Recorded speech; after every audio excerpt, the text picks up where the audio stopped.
The left is against freedom of speech is something that we've heard time and time and time again within the past 5 years or so. And this story is interesting because of how it flips that narrative directly on its head. So this is in the Texas Tribune. Texas has banned more books than any other state, new report shows. Across the country, more books have been challenged and removed as religious and conservative groups target LGBTQ and race issues. Huh. Isn't that something? I thought, the left was the main problem here, and the biggest issue was the deplatforming of conservative speakers on college campuses. Well, it turns out these guys go well above and beyond that. Now, by the way, just so everybody knows, and I'm sure if you're a longtime viewer of the show, you know I have this belief. I condemn the deplatforming of any conservative speakers. Let them speak. They're goofy. We can respond to them, and it's very easy in many instances to respond to them because they say so many factually untrue things. But this is something that won't even be discussed. Nobody will even talk about this, when I think this is a big issue. So look at the exact number. This is going to blow your mind. Texas banned more books from school libraries this past year than any other state in the nation. Remember, they cloak themselves in "we believe in freedom." Unless you're reading a book we don't like, in which case we'll ban it. Targeting titles centered on race, racism, abortion, and LGBTQ representation and issues, according to a new analysis by PEN America, a nonprofit organization advocating free speech. Now, by the way, another interesting point, just a side point here, then Crystal's brought this up before too. Think about the way our curriculum works for schools in this country.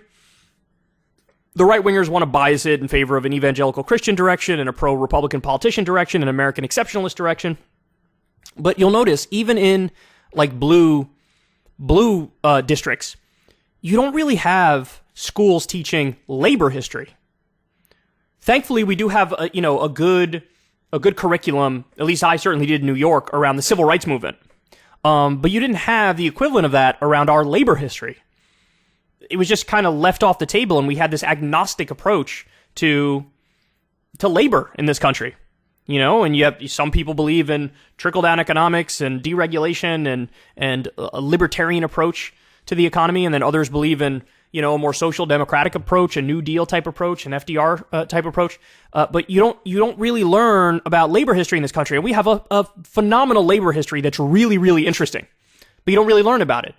So if so far they've only been going after the race and racism books and LGBTQ books, well, guess what? In due time, they will come after the labor history books as well.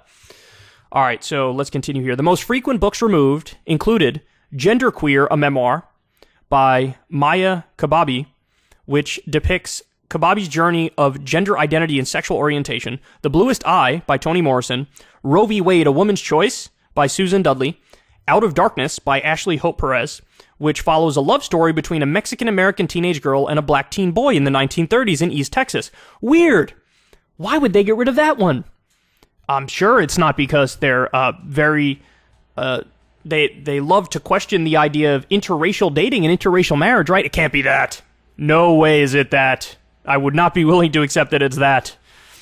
And All Boys Aren't Blue by George M. Johnson, a personal account of growing up black and queer in Plainfield, New Jersey. So, look, it just so happens that it is left themes and identity themes that they're like, no, cannot have this. Which, again, is ironic in this sense. Don't tell me that Trump's politics don't represent a version of identity politics. It is just white identity politics. Now, he married that with some fake populism, pretending he'd look after workers, which he didn't do, by the way. But it certainly was white identity politics. It was in-group, out-group stuff. It was otherizing Muslims and Mexicans and immigrants. And they're cool with that identity politics. What they're not cool with is any kind of identity that is in the minority, that is a fringe. Quote, this censorious movement is turning our public schools into political battlegrounds, driving wedges within communities, forcing teachers and librarians from their jobs, and casting a chill over the spirit of open inquiry and intellectual freedom that underpin a flourishing democracy. Suzanne Nossel, PEN America's chief executive officer, said in a statement. Across the country, PEN America found that 1,648 unique titles had been banned by schools. Of these titles, 41% address LGBTQ themes or have protagonists or prominent secondary characters who are LGBTQ. Another 40% of these books contains protagonists or prominent secondary characters of color. Wow. So the overwhelming majority of them are around the LGBTQ issue. So now you have this renewed panic around these issues. Remember, we had gotten gay marriage. In the recent decision which threw out abortion rights, Roe versus Wade, in the recent decision that threw out Roe versus Wade, Clarence Thomas wrote in his opinion, let's do Obergefell next. Obergefell is gay marriage. So that led to the House to vote on the issue of gay marriage, and 157 Republicans voted against gay marriage. We've had it since, 2015? 157 Republicans voted against it. Which means if the Supreme Court overthrows it, it's not protected, it's not codified into law. Because again, these Republicans are against it. This is still an issue. So in other words, look, conservatives have now graduated. The far right has now graduated to, we're going to go after trans people. And they are doing that. But it's not like they're over the gay thing either. Because the second they were given an opportunity to rebuke that community and take away their rights, they said, yeah, I don't agree with them being able to marry. I don't agree with them having equal rights. So this crackdown on these books, it speaks to something real in the minds of social conservatives and the far right. And that thing is, we don't think these people are equal.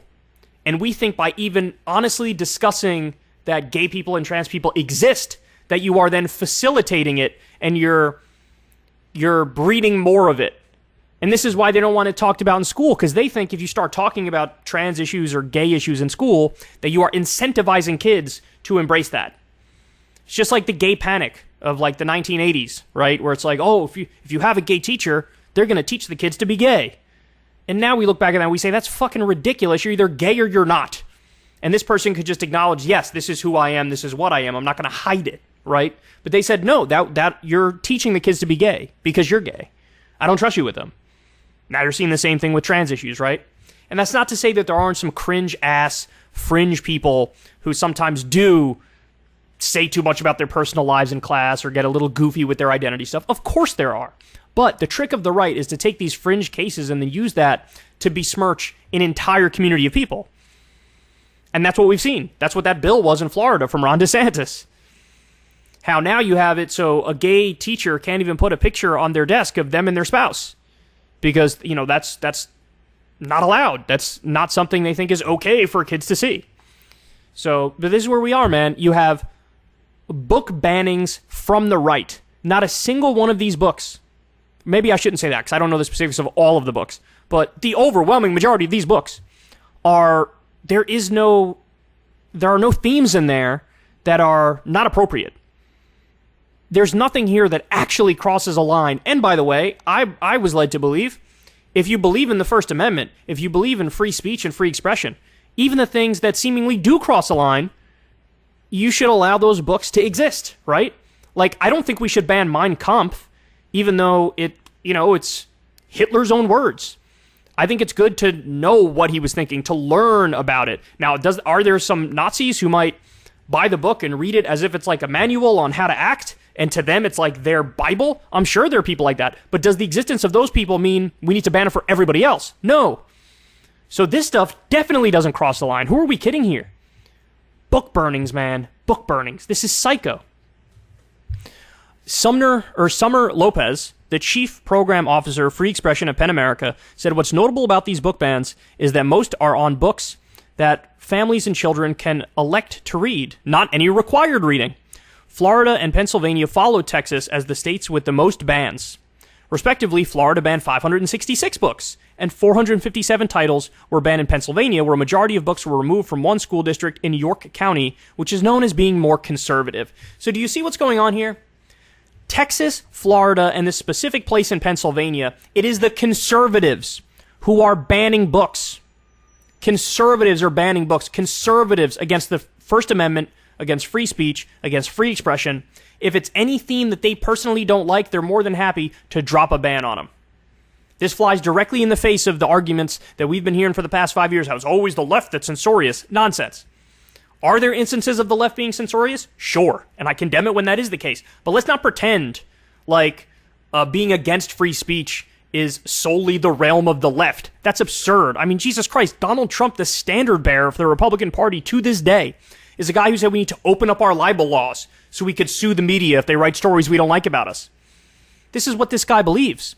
Bill Maher was sued by Donald Trump because Maher made a joke that Trump didn't like about him. So we sued him. Trump said we should punish flag burning with a year in jail. That's a major free speech issue in this country where the Supreme Court said, no, this is free speech. You're allowed to burn the flag. We might not like it, but you're allowed to do it. Trump's against that. So don't give me this nonsense, man. These people are more than happy to crack down on free speech. And they're wrong to do it. Again, top 3. Texas banned the most books, 801 of them. Florida, right behind them, 566 of them. And then you had 457 books that were banned in a conservative Pennsylvania community.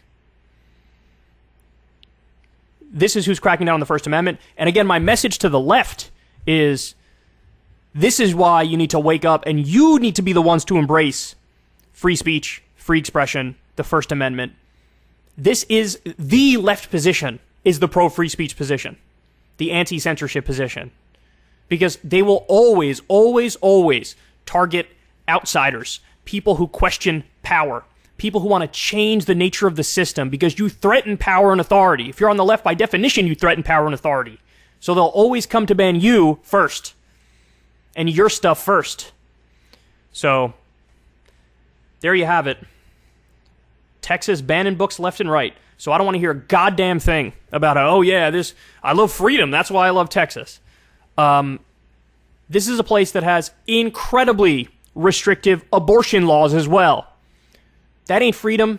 That's big government authoritarianism. They don't even have legal marijuana there. That ain't freedom. That's big government authoritarianism. So don't tell me that they're more free. This is not free. It's not even close to free. In fact, it's quite the opposite. Hey y'all, do me a favor and like and subscribe. It helps out big time in the algorithm. Click the bell as well for notifications when videos drop. And watch that video on screen right now. You know you want to.